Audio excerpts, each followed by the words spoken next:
ne la trouve que dans un seul endroit au monde, au pied du Kilimandjaro, au pays des Maasai.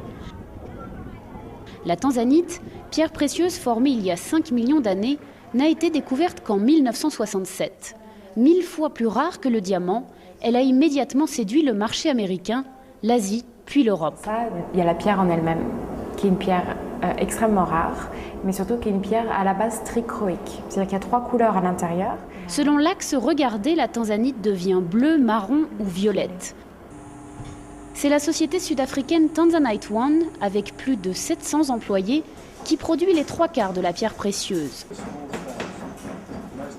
Nous descendons à 450 mètres sous terre, où les mineurs travaillent 8 heures par jour pour dénicher de nouvelles poches de tanzanite.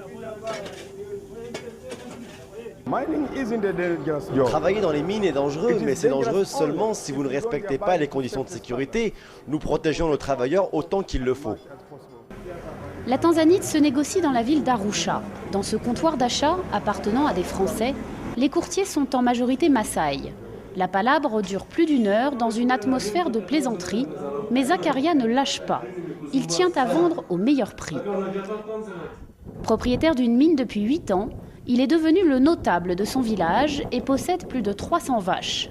Il reçoit dans sa maison bourgeoise où il a l'électricité et la télévision par satellite. Ce qui m'a aidé à devenir ce que je suis, avoir une belle maison, une voiture, du bétail, c'est la tanzanite.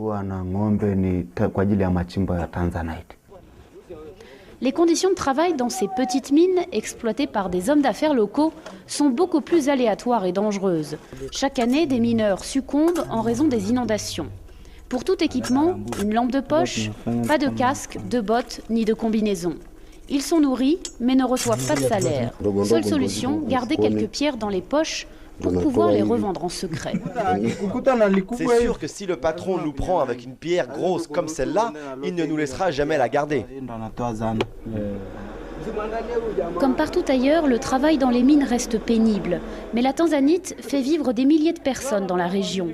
Cependant, les géologues estiment que sa production ne pourra pas excéder une vingtaine d'années. Selon eux, les chances de trouver d'autres sources de tanzanite dans le monde sont d'1 chance sur 1 million.